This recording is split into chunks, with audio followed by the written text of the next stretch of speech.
I've grown my back consistently over the past few months, and I've only used three training principles and, believe it or not, only three exercises to get my back to where it is today.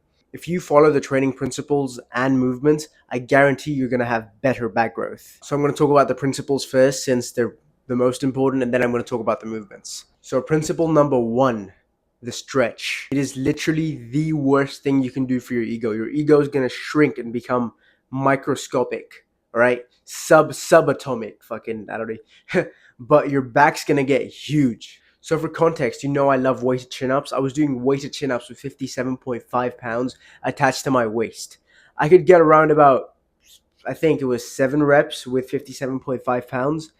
But I realized that I wasn't going through the entire range of motion. I was going through, I'd say, about 80% of the range of motion that you're supposed to go through on a chin-up. And you think that's not really a big problem. But the part of the movement which I was skipping out on was the stretched part, right? At the very bottom, when you're at the stretch, that's the part I was skipping out on.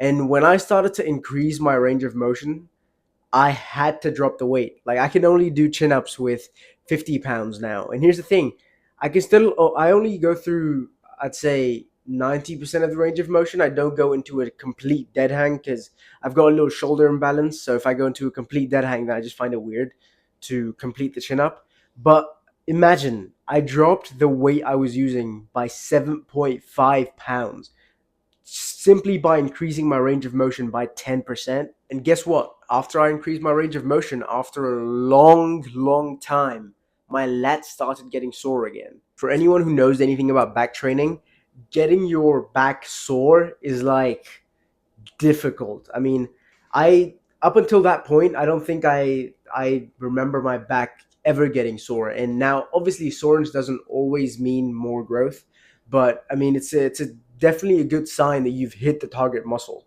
So do not skip out on the stretched portion of any exercise. Right, with your vertical pulling, if you can go into a dead hang, go into a dead hang. With your rows, extend your arms all the way out. All right, do not skip out on the stretched portion because you're missing out on like the best gains of your life pretty much. Principle number two, control. This is another one of those things that's going to absolutely destroy your ego but get your back huge. Here's the thing, the eccentric part of the movement is so important. Like, you can see my eyes roll when I say this because I'm sick and tired of saying this shit, but people just don't get it because it's so much easier to lift heavy weight if you're not controlling it. It's nice, I get it, it's nice.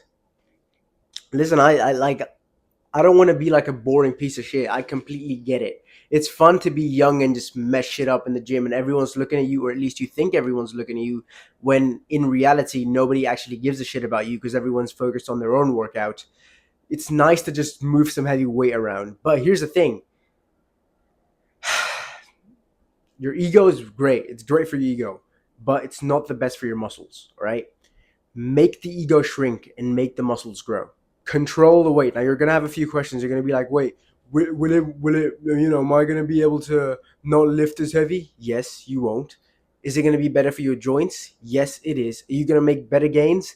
Fuck yes. Yes, you're gonna make great gains, better gains than you've ever made if you haven't controlled the eccentric in the past. Principle number three, emphasis. Now this exercise is like the deadlift. They hit pretty much every muscle in your body, but I noticed the most back growth when I picked exercises that emphasized certain muscle groups. Like a chest supported upper back row is gonna mess up your rhomboids, your traps, your rear delts.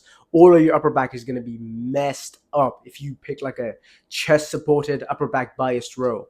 On the other hand, if you pick a neutral grip pull down where you're pulling into your body, right? Not just, vertically, but you're pulling into your body, you're gonna mess up your lats. If you do that, with train hard enough with enough weight, you're going to mess up your lats. So any upper back or lat bias movement is probably going to do you a lot of good. Now you're probably thinking, Bro Sultan, this is like great advice, but how do I implement this into the exercises that I'm already doing? I've got good news. I'll do it for you. You can click the link in the description to book a completely free 15-minute call with me, or just send me a DM on Instagram and I'll help you out literally for free. All right, now I'm just going to give away the exercises that I did to grow my back. The first exercise that I did, and in my opinion, this is the exercise that contributed the most to my back growth. It is the weighted chin up. Now, I can give you strength standards for this, like, oh, do this percentage of your body weight for this many reps, whatever, whatever. But a recommendation that would be way better would be to start doing chin ups. And then if you can do more than 12 chin ups, then start adding weight. And then start adding reps. And then start adding weight. You know how progressive overload works, right?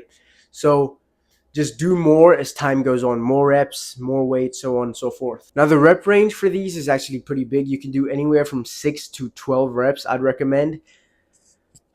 Most people are going to be fine doing 6 reps, but if you feel like your joints feel, a little aggravated because the weight's too heavy with 6 reps, then just do them in the 8 to 12 rep range. Second exercise, the chest supported upper back row. Now, you could call these T-bar rows, but I don't use the T-bar grip. I use the really wide grip, so again, to emphasize my upper back. These humbled me. If I'm completely fresh, which means that if this exercise is the very first exercise I'm doing, I can still only barely get like 8 reps with 120 pounds, and I'm still not very confident while saying that. I might not be able to get 8 reps. It's incredibly difficult because it emphasizes the upper back so much. It's a very simple movement, but it's incredibly effective. And I would give the majority of the credit for my upper back growth to this exercise. Third exercise, the underhand lat pull down. Now I know what you're thinking. What's up with Sultan and underhand movements? Like, is this guy too soft to fucking do some pull-ups, bro? Here's the thing, all right? Underhand movements just emphasize the lats that much more than overhand movements because you're usually pulling in with your elbows tucked in just a little bit more. If you follow all the principles and exercises, I guarantee you're going to have better back growth.